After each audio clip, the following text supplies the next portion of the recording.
સંસ્કૃત તો કે લોકોને બોલતાય નથી આવડતું, વાંચતાય નથી આવડતું ઘણા બધાને. પીઆર નહીં, પીઆર તો આખા વર્ષ દરમિયાન કેવી રીતે મહેનત કરી હતી અને એમાંથી જે પોતે છે એ તારો ઉભરી આવતો હોય છે. ભાઈ રીડિંગ બહુ મોટો ઇમ્પોર્ટન્ટ પાર્ટ છે. એવું આપણને ક્યારેક થાય કે મને યાદ નથી રહેતું, ઘણો ફાયદો થાય. સાહિલ સર અને હિરેન સર કે આ ટોપર લોકો આગળ જઈને કરે હું એ આમ તો હું જોઉં છું અને મમ્મીના આંખમાં સરખના આંસુ છે.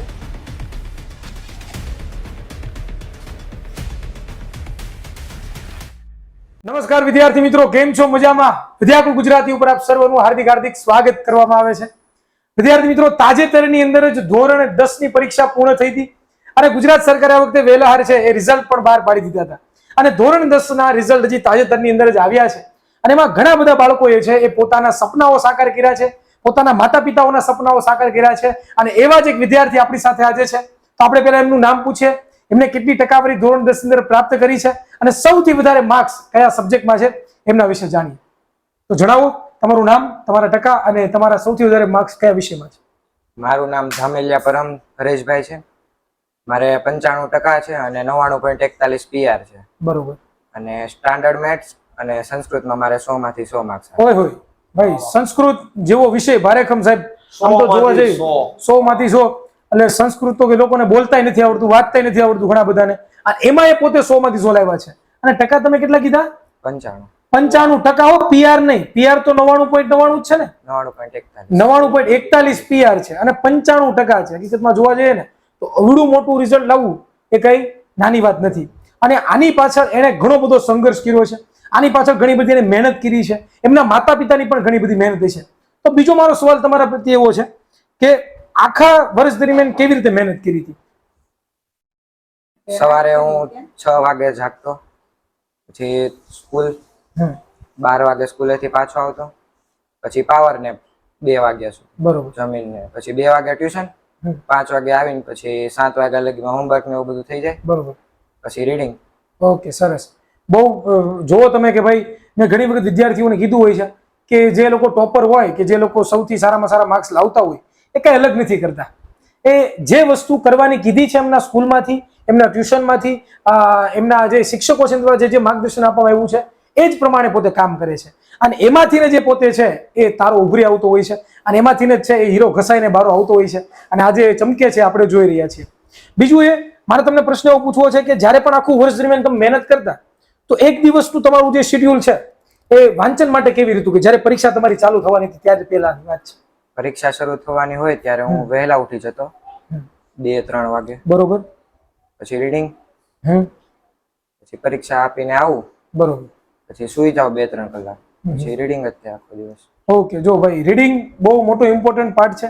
હવે આ રીડિંગ ની વાત આવી છે તો વચ્ચે નાનકડો સવાલ પણ મારે બીજો લેવો છે કે તમે જયારે વાંચતા તો તમને ક્યારે એવું થતું કે સર મને ભૂલાઈ જતું, સર મને યાદ ન રહેતું, એવું કઈ પ્રશ્ન આવતો ખરો? કારણ કે બાળકોને બહુ આ પ્રશ્ન હોય યુઝ્યુઅલી. એવું આપણને ક્યારેક થાય કે મને યાદ નથી રહેતું, પણ આપણે એનું વારંવાર પુનરાવર્તન કરીએ ને તો યાદ રહી જાય. યસ, જો આ વસ્તુ બહુ સચોટ વસ્તુ છે ને આ મુદ્દા ઉપર ઘણું બધું ડિસ્કશન મેં બાળકો સાથે, તમારી સાથે પણ કર્યું છે કે રિવિઝન છે ને કોઈ પણ સક્સેસની કી છે. બરોબર, ચાવી છે ને રિવિઝન છે. એક ને એક વસ્તુ જેટલી વખત રિપીટેશન કરીએ એટલા આપણે છે આગળ વધીએ અને એટલી આપણે છે પ્રગતિ કરતા જઈએ અને આ પ્રમાણે પોતે રિઝલ્ટ પણ પોતે લાવ્યા છે. બીજું એ છે કે તમે તમારી સ્કૂલ તરફથી કેવો તમને સપોર્ટ મળ્યો આ જ્યારે પરીક્ષાની જર્ની તમે સ્ટાર્ટ કરી, ધોરણ 10 ની શરૂઆત કરી ત્યારથી? સ્કૂલ તરફથી પણ સારો સપોર્ટ હતો. ઓકે, તો એ શિક્ષકો અત્યારે યાદ આવે છે કે નથી આવતા કે આ શિક્ષકોને કારણે મારું સરસ મજાનું રિઝલ્ટ? કારણ કે એમનો રોલ બહુ વધારે છે સ્કૂલના શિક્ષકોનો. ત્યાર પછી મારે તમને એક બીજો સવાલ એવો પૂછવો છે કે વિદ્યાકુલમાં તમે જોડાયા તો કેવી રીતે ખબર પડી વિદ્યાકુલની કે વિદ્યાકુલની અંદર આવી રીતના લેક્ચર ચાલે છે એ, અને એની સાથે સાથે કે વિદ્યાકુલની અંદર જોડાયા તો શું શિક્ષકો સારું ભણાવે છે એમાં કે નથી ભણાવતા? વિદ્યાકુલમાં તો હું મારા ફ્રેન્ડ થ્રુ જોડાયો હતો. બરોબર. પછી મેં ટ્યુશનમાં મેં એડમિશન લઈ લીધું હતું એટલે વિદ્યાકુલમાં મેં એપ્લિકેશનમાં જોડાયો નહોતો. યુટ્યુબમાંથી જોતો હતો તો પણ ઘણો સપોર્ટ મળ્યો હતો યુટ્યુબમાંથી પણ. બરોબર. એટલે ઓનલી ફોર યુટ્યુબમાંથી પોતે ભણ્યા છે. બરોબર. અને યુટ્યુબમાંથી ભણીને પણ એ પોતે, મેં વાત કરી જ્યારે બેક ઓફ ધ માઇન્ડ અમે કેમેરા વાત કરતા હતા ત્યારે ભાઈ વાત કરતા કે અમે પહેલેથી જ અમે યુટ્યુબના લેક્ચરો મેં જોયા છે અને એની અંદર આગળ તૈયારી કરી છે. તો શું લાગે યુટ્યુબના લેક્ચરો જોવાથી કઈ ફાયદો થાય ખરો કે ન થાય? ઘણો ફાયદો થાય. તમને શું ફાયદો? જો તમને સ્કૂલે કઈ ટોપિક ન સમજાવ્યો તો ઘરે આવીને તમે યુટ્યુબમાં જોઈ શકો. જો આ વસ્તુ ઓનલાઈન સ્ટડીનો ફાયદો છે. ઘણા બધા બાળકો છે એ કહેતા હોય છે કે સર અમે ઓનલાઈન સ્ટડી કેવી રીતે કરવી, શું કામ કરવી? એ આ માટે કરવી કે તમે સ્કૂલે તો છો જ્યાં તમે અભ્યાસ તમને શિક્ષકો બહુ મસ્ત કરાવે છે અને તૈયારી પણ તમે જોરદાર કરો છો, પણ ઘરે ક્યારેક વાંચો છો, ઘરે ક્યારેક ડાઉટ થાય છે તો ડાઉટ ક્યાં સોલ્વ કરવાના, અને ઘરે શિક્ષકો ન પહોંચી શકે તો એમના માટે ઓનલાઈન મારફત થ્રુ છે એ તમે સ્ટડી કરી શકો છો અને અભ્યાસ કરી શકો છો, જે એમને જરૂરથી ફાયદો થયો છે. હવે આજ ઉપર આગળ વધવું છે કે તમે પહેલેથી જ વિદ્યાકુલના લેક્ચરો જોયા છે, તો એમાં તમને સૌથી વધારે કયા શિક્ષક ગમતા? સૌથી વધારે સાહિલ સર અને હિરેન સર. સાહિલ સરને યાદ કરવા જોઈએ. સાહિલ સર આપણી વચ્ચે છે નહીં, પરંતુ એ મેથેમેટિક્સના તો આમ કિંગ કહેવાય, બરોબર, અને એમાંથી એને ઘણું બધું માર્ગદર્શન પણ પ્રાપ્ત કર્યું છે, તો સરસ, બહુ સારું કહેવાય. અને બીજો મારો સવાલ એક નાનો એવો છે કે કયો સબ્જેક્ટ વધારે ગમે તમને? Subject science. સાયન્સ. કેમ? સાયન્સમાં મને હિરેન સર ભણાવતા હતા એટલે? હા, બોલો, શું કામ ગમે છે તમને? રીડિંગ પણ એમાં મને રીડિંગ કરું તો બહુ મજા આવતી, અને તમે ભણાવતા એટલે એ ટોપિક જે કહ્યું એ મગજમાં તરત ઉતરી જાય. ઓકે, સરસ. એટલે મીન્સ કે એ જિજ્ઞાસુ જીવડો છે એવું કહેવાય આપણે, કે એને જિજ્ઞાસા છે કે આવું કેમ થાય છે, આ કેમ થાય છે, અને વિજ્ઞાન આ જ છે, બીજું કાંઈ નથી. તમને જેટલી જિજ્ઞાસા ઉત્પન્ન થાય એટલું તમે આગળ પ્રગતિ કરી શકો. હવે આપણે આગળ બીજો એક સવાલ એવો પૂછીએ એમને, બહુ મસ્ત ઇન્ટરેસ્ટિંગ છે. ઘણા બધા છોકરાઓ રાહ જોઈને બેઠા હોય કે આ ટોપર લોકો આગળ જઈને કરે શું, ભણે કે પછી શું કરે એમ. તો એ જ પૂછવું છે કે હવે 10 ધોરણ પૂરું થઈ ગયું, પહેલી સીડી તો તમે પાર કરી ગયા છો, પહેલું પગથિયું તો સ્ટેપ ચડી ગયા છો, હવે આગળ શું પ્લાન છે અને આખો ટાર્ગેટ શું છે? હવે આગળ જઈને મારે ડોક્ટર બનવાનું સપનું છે. તો ડોક્ટર બનવા માટે શું કરશો? હવે બાર સાયન્સમાં B group. Okay, very good.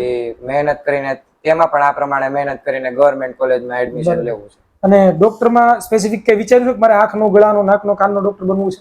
હાડકાનો. હાડકાનો doctor બનવું છે. ભાઈ, જો અત્યારથી ગોલ ફિક્સ છે. ઘણા બધા વિદ્યાર્થીઓ હોય ને, કેવું હોય ખબર છે કે ભણતા હોય પણ ભણવા ખાતર ભણતા હોય છે. એ ક્યારેય પણ એવું નથી વિચારતા હોતા કે હું શું કામ ભણું છું. અને મેં આજે એટલે મેં પૂછ્યું શું કામ, એની પાછળનું રીઝન તમને કહું કે આની પાછળનું એક જ કારણ હતું કે મેં પૂછ્યું કે ક્લેરિફિકેશન કેટલું છે. પોતાના ગોલ હોય ને, ગોલ, એમાં ક્લેરિફિકેશન મારે આ કરવું છે ને આટલા વર્ષ માટે મારે મહેનત કરવી પડશે અને આના કારણે હું અચીવ કરી શકીશ.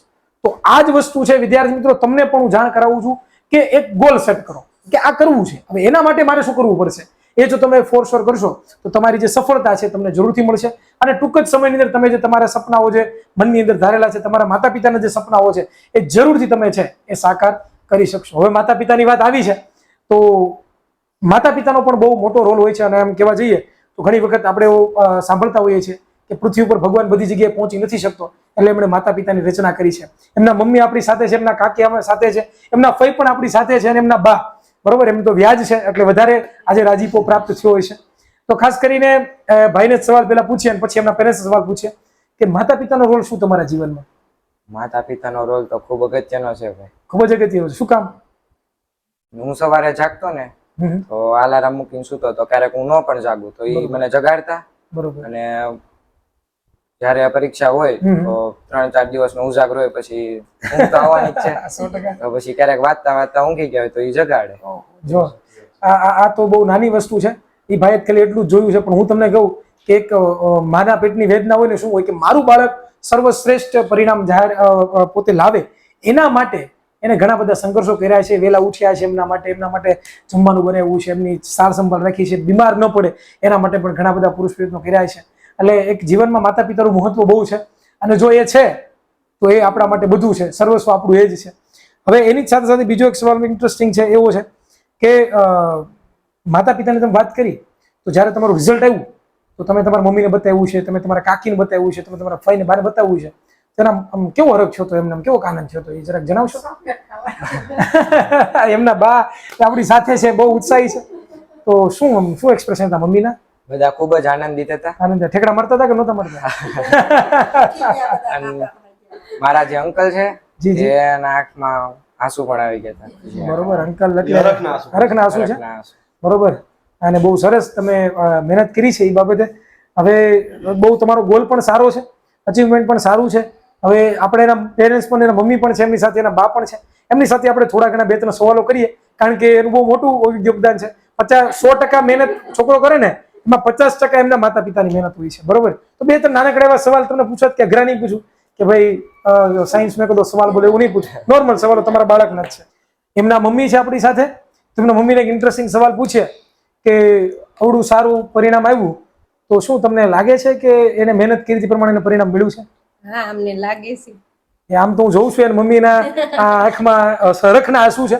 અને આવું તો કોઈ પણ મમ્મી હોય, કોઈ પણ માં હોય, જ્યારે મારું પણ ધોરણ 10 ની અંદર મારું પણ એવન આવ્યો હતો ત્યારે મારી મમ્મીને પણ આવા સેમ ટુ સેમ છે એ રખના આંસુ હતા. અને આજે હું જોઈ રહ્યો છું મને અંદરથી ફિલિંગ આવી જાય, મને મારી મમ્મી યાદ આવી જાય છે. ગુજરાતીમાં કહેવત છે ને, માતેમાં બીજા બધા વગડાના. વાહ વાહ વાહ, ક્યાં બાત હે, ક્યાં બાત હે. તો આવું એક્સપેક્ટ કર્યું હતું તમે કે આવું રિઝલ્ટ આવશે, સારું આવશે, પ્રમાણે મહેનત કરી હતી એને? કરી હતી. ઓકે, એમના બા છે આપણી સાથે, એમને પણ આપણે એક સવાલ કરીએ નાનકડો એવો. આપો એમને માઇક. બા તમે હાથમાં લઈ લેજો માઇક. શું લાગે છે તમને, આગળ પ્રગતિ કરશે કે નહીં કરે? મને કરશે જ તે. કરશે તે? તમને આમ મને આમ હયામાં જ છે, કરશે જ તે. જો ભાઈ, આ વડીલોના આશીર્વાદ. હકીકતમાં હું જોવા જઈએ ને કે વડીલો જે આશીર્વાદ આપે ને એ કોઈ નથી આપતું. અને એમના બાનો એટલો કોન્ફિડન્સ છે કે નહીં કરશે. આપણે માવતર બધા હરખા હોય, કરે જ તે છોકરા. જુઓ તમે, આ વસ્તુ શીખવાડે છે કે ભાઈ પ્રગતિ કરો અને માવતરના આશીર્વાદ હોય તો જરૂરથી તમારી પ્રગતિ થાય અને થાય. આમ તો જોઉં છું બધાના આંખમાં અત્યારે આંસુઓ આવી ગયા છે, હરખના આંસુઓ છે અને આ સક્સેસ છે. બસ આ જ વસ્તુ છે જીવનમાં. જો તમારે પ્રગતિ કરવી તો બીજું કાંઈ નથી કરવાનું ભાઈ. માતા પિતાને તમે રાજી કરો, તમારા પરિવારજનોને રાજી કરો એટલે જરૂરથી તમે સફળ થાવ. તો સરસ મજાની એને સફળતા પ્રાપ્ત કરી. તો પહેલા તો તમને હાર્દિક હાર્દિક શુભકામનાઓ, અને આવી જ રીતે તમે આગળ તમારા સપનાઓને ગોલ અચીવ કરી શકો. બીજું એ વિદ્યાર્થી મિત્રો કે ટૂંક જ સમયમાં 18 તારીખે સરસ મજાનું વિદ્યાર્થીઓનો સન્માન સમારોહ છે એ સુરતની અંદર છે, એ યોજાવા જઈ રહ્યો છે. બરોબર, ગુજરાતના ખૂણે ખૂણેથી જેટલા પણ ટોપરો છે, જેટલા પણ ધોરણ 10 ની અંદર વિદ્યાકુલમાંથી અભ્યાસ કરતા બધા બાળકો પધારવાના છે. તો એમની અંદર આપણે આ ભાઈને પણ ઇન્વિટેશન આપી દઈએ કે ભાઈ તમે આવજો, ફૂલ ફેમિલી સાથે બધાને ઇન્વિટેશન છે, આવવાનું છે.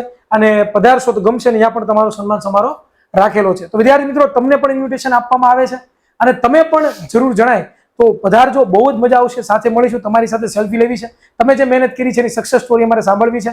તો આવી જ રીતે છે એ આપણે ફરીવાર કોઈ નવા વિડીયોની અંદર નવી સ્ટોરી સાથે એક નવા જુસ્સા સાથે મળીશું. ત્યાં સુધી રજા આપશો. જય હિન્દ, જય ભારત, ભારત માતા કી જય. આવજો.